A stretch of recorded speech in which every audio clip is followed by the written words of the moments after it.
Hello dear students, myself Shraddha Gupta and today we are going to do next 25 question from 51 to 75. तो start करते हैं questions को।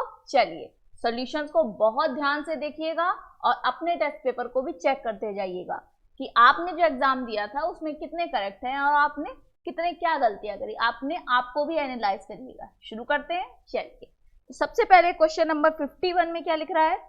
लिखा है in which of the following there is no impact of presence of extreme observation. Means extreme observation के होने और ना होने से किसमें फर्क नहीं पड़ता है, ये कहा गया है। तो रेंज में तो पड़ता है क्योंकि रेंज तो लोवेस्ट और हाईएस्ट होता है।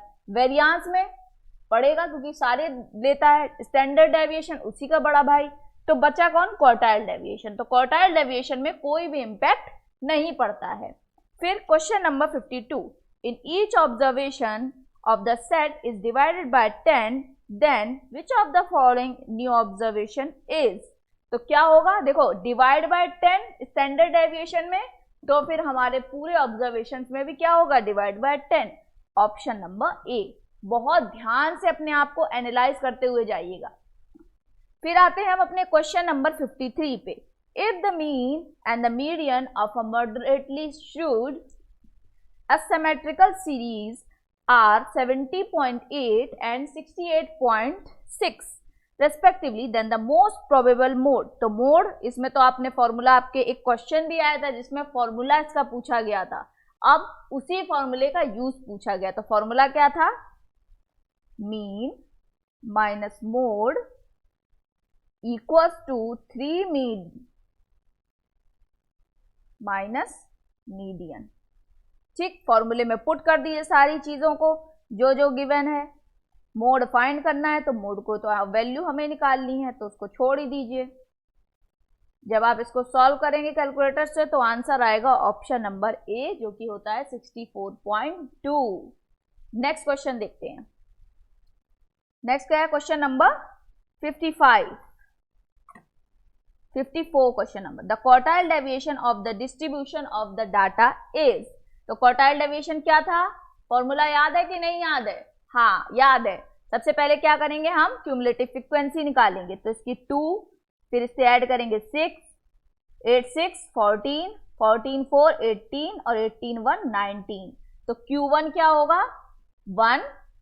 क्या होता है Q1? Pn+1 बाय 4 मतलब 1। देखो क्या आएगा? क्वार्टाइल डेविएशन Q है ना, तो क्या होगा? देखो 20/4 कितना आएगा? 5। Q3 निकालेंगे तो क्या होगा? 3 n+1 क्या है? 20/4 क्या होगा? 15। तो ये क्या है? ये टर्म है, 5th टर्म और 15th टर्म। तो 5th टर्म क्या होगा? कौन सी सीरीज में आएगा? देखिए ध्यान से, 5th टर्म क्या आएगा? देखो 5th टर्म अगर देखेंगे तो इस वाली सीरीज में आएगा, तो क्या होगा? 3। और 15 टर्म देखेंगे तो इस वाली सीरीज में आएगा, क्या है? 5। तो 5 - 3/2 क्या आया? 1। ऑप्शन नंबर बी करेक्ट है। समझ में आया? Next question number 55। Which of the following pairs of events are mutually exclusive. Mutually exclusive मतलब इनका इंटरसेक्शन नहीं होगा। Intersection is not defined. तो देखो A student studies in a school, school में पढ़ रहा है। He studies geography, पॉसिबल है, ज्योग्राफी तो पढ़ेगा ही। Archana was born in India, he was a fine liar, possible है। Sita 16 years old and a good folk dancer, possible है। Imran is 15 years old and he is a voter of Delhi, क्या vote डाल सकता है? वोट डालने के लिए आपको क्या होना चाहिए? 18+ होना चाहिए। तो सिर्फ ये है जिसका कोई इंटरसेक्शन पॉसिबल नहीं है और यही हमारा आंसर है, जो कि है answer number option number D. Next question number 56। Which one holds correct for any 2 events a - b। इसका तो फॉर्मूला ही लिखा है, ऑप्शन नंबर बी। समझ में आया क्या? a - b क्या होता है? प्रॉपर a हो तो a में से भी जो निकल रहा है उसको निकाल देंगे बाहर। Next question number 57। The standard deviation of the series. Standard deviation क्या होगा? सबसे पहले n क्या है? 5। फिर इस x मीन क्या है? सारी चीजों को ऐड करो, डिवाइड करो तो क्या आएगा? 9। फॉर्मूला क्या होता है? √x² upon n minus x mean का स्क्वायर। सॉल्व करिए, सारी वैल्यूज को पुट करिए, आंसर आएगा √18 जो कि क्या होता है 4.24। ये तो आपके पास कैलकुलेटर है तो कोई खास मेरे को नहीं लगता कैलकुलेशन में कोई डिफिकल्टी होनी चाहिए आपको। ठीक, नेक्स्ट क्वेश्चन नंबर 58 क्या लिख रहा है? अ box contain shoe pairs of same pattern of different sizes number from 1 to 12। मतलब एक बॉक्स है जिसमें डिफरेंट पैटर्न्स है शू के 1 to 12। If the shoe pair is selected at random what is the probability the number of shoe pair will be a multiple of 5 and 6। तो 12 में 5 के कितने मल्टीपल है? एक तो 5, एक 10, 2। और 6 के कितने मल्टीपल है? एक तो 6 और दूसरा 12, 2। तो टोटल मल्टीपल कितने हैं? 4। और टोटल पेयर कितने हैं? 12। प्रोबेबिलिटी क्या होगी? 1/3। क्या होता है? 0.33। समझ में आया? Option number A. Next question number 59 2 cards are drawn at random from a pack of 52 cards. The probability of getting both the red cards or both king cards. तो रेड कार्ड कितने होंगे? 13। देखो रेड कार्ड्स पूछ रहा है तो red और black दो ही तरीके कार्ड होते हैं, तो रेड कार्ड कितने होंगे? टोटल 26। तो 26C2 क्या पूछ रहा है? Red card, both the red cards. ठीक है, और दूसरा इसके बाद या तो दोनों रेड हो या फिर किंग हो। तो किंग कितने होते हैं? 4। अब एक चीज ध्यान रखना, रेड में भी 2 किंग होते हैं, टोटल 4 किंग है, 2 रेड और 2 ब्लैक। तो रेड में भी 2 किंग निकल आए तो वही 2 किंग हम माइनस कर देते हैं अपॉन टोटल कितना होता है भाई? 52 डेक, 52 कार्ड में से 2 कार्ड निकाल लें। आप इसको सॉल्व करिए, कितना होगा? 26 × 25 upon 2 plus 4 × 3 upon 2 plus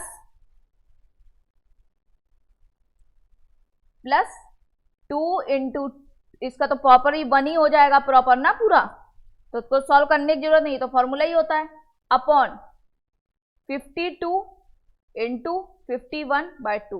proper सबसे 2 कट जाएगा। ठीक है, तो टोटल हमारे पास आंसर आएगा 660 अपॉन 2652। जब आप इसको सॉल्व करेंगे तो आपका आएगा answer number A, that is option number A. क्या आएगा? 0.2488। Next question number 60 the probability of success of 3 students in CA foundation examination are 1/5, 1/4, 1/3 respectively. Find the probability that at least 2 students will get success. तो कम से कम 2, तो 2 student या फिर 3, तो हम दोनों ही निकाल लेते हैं। देखो A B को सक्सेस मिलेगी तो C को नहीं मिलेगी, प्लस A और B को सक्सेस नहीं मिलेगी तो C को सक्सेस मिलेगी। A C को सक्सेस, B को सक्सेस नहीं मिली। नेक्स्ट A को सक्सेस नहीं मिली और B और C को सक्सेस मिल गई, और प्लस क्या होगा? तीनों को सक्सेस मिली। तो कर लेते हैं सॉल्व। ए बी की सक्सेस का रेट क्या है? 1/5 × 1/4 और सी की सक्सेस का रेट देखो प्रोबेबिलिटी क्या है? 1/3। तो फेल की प्रोबेबिलिटी क्या होगी? 2/3 प्लस ए का सक्सेस की प्रोबेबिलिटी क्या है? 1/5। बी के अनसक्सेस होने की प्रोबेबिलिटी क्या है? 3/4 और सी के सक्सेस प्रोबेबिलिटी क्या है? 1/3। इन द सेम वे ए की फेलियर प्रोबेबिलिटी क्या है? 4/5 और सक्सेस प्रोबेबिलिटी 1/4, इसकी 1/3 प्लस सारे की सक्सेस प्रोबेबिलिटी क्या है? 1/5 × 1/4 × 1/3। सॉल्व करिए, ऊपर आएगा यहाँ 5 4 या 20, 23 60, 2/60 प्लस 3/60 प्लस 4/60 और प्लस 1/60। ऐड कर दीजिए, सारे एलसीएम सेम है तो सिंपली ऐड हो जाएंगे। 3 2 5 5 4 9 9 माने 10, 10/60 सॉल्व करेंगे तो आएगा option number C, that is 1/6। Next question number 61 कुछ भी नहीं करना है, प्रोबेबिलिटी सक्सेस की दे रखी है और अनसक्सेस की निकालनी है। तो ए की क्या हो जाएगी? 0.35 और इसकी क्या होगी? 0.85। दोनों को ऐड कर लीजिए, आएगा option number B, that is 1.2। Next question number 62 8 labours are working at a construction site for the following wages each. बिल्कुल कॉपी क्वेश्चन है, बिल्कुल आपके मॉड्यूल में प्रेजेंट क्वेश्चन है ये, और ये मैंने भी 3-4 बार ये क्वेश्चन कराया है आपको। बिल्कुल कॉपी क्वेश्चन है। स्टैटिक्स तो आप ये समझ लीजिए बिल्कुल कॉपी उन्होंने उठा ली है स्टैटिक्स। इवन डिजिट्स तक चेंज नहीं किए, डिजिट्स तक, ऑप्शन भी वही रखे गए हैं। ठीक, 8 लेबर्स कौन से हैं ये? 1 workers at selected at random, what is probability that would be less than average. तो सबसे पहले एवरेज सैलरी निकालेंगे तो क्या आएगी, सारी चीजों को ऐड करिए बाय 2 करिए तो क्या आएगा 500। अब इससे कम देखो कितना है, तो 450 450 400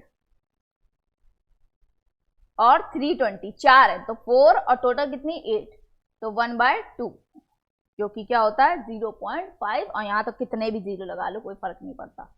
नेक्स्ट क्वेश्चन नंबर 63 लिखा है, if x and y are independent normal variables with mean is 10 and 12 and standard deviation is 3 and 4 respectively, x and y normally distribution, normal में क्या होता है, मीन क्या हो जाता है, सिंपली ऐड हो जाता है, तो 10 + 12 कितना होगा 22, लेकिन SD कैसे ऐड होगा, SD का स्क्वायर ऐड होगा, तो 3 3 जा 9 + 4 4 जा 16, क्या होगा 25। देखो कौन सा ऑप्शन मैच कर रहा है, ऑप्शन नंबर बी करेक्ट है। नेक्स्ट देखिए क्वेश्चन नंबर, एक मिनट, x and y इसका अंडर रूट भी करेंगे 5, तो ऑप्शन नंबर सी करेक्ट है। Question number 64, the number of accidents in a year attributed to taxi drivers in a locality following the Poisson distribution with average 2, ठीक, out of 500 taxi drivers of that area what is the number of drivers with at least 3 accident in a year, ठीक है, 3 accident कम से कम हो, तो P की value कितनी आएगी, x is greater than और इक्वल टू 3, ठीक। अगर हम इसको बड़ा निकालें, अगर हम ये निकाल दें कि 1 - P x is less than 3, बात समझ में आ रही है? देखो 3 से ज्यादा और 500 तक तो निकालना मुश्किल है, हम एक काम करते हैं, हम 1 2 और क्या करें 1 2 को माइनस कर देते हैं टोटल से, तो माइनस कर देते हैं, तो 1 माइनस फॉर्मूला क्या होगा, e - 2 2 की power 0 upon 0 factorial plus e की पावर -2 2 की पावर 1 अपॉन 1 फैक्टोरियल, ब्रैकेट के अंदर ही चल रहा है, प्लस e की पावर -3 e की पावर माइनस, यहां देखो -2 और 2 की पावर 2 अपॉन 2 फैक्टोरियल। इसको पूरे को सॉल्व करिए तो 1 की पावर e - 2 कॉमन ले लो, अंडर रूट कर लो, अंडर कॉमन लेंगे तो 1 + 2 + 2 और होल करेंगे सॉल्व करके तो आएगा 1/1 - e की पावर 2 × 5। इसको पूरा सॉल्व करिए, आएगा आंसर नंबर ए। और एक चीज ध्यान रखिएगा, इसमें मल्टीप्लाई 500 करिएगा क्योंकि इसमें नंबर ऑफ ड्राइवर पूछे गए हैं, समझ में आया?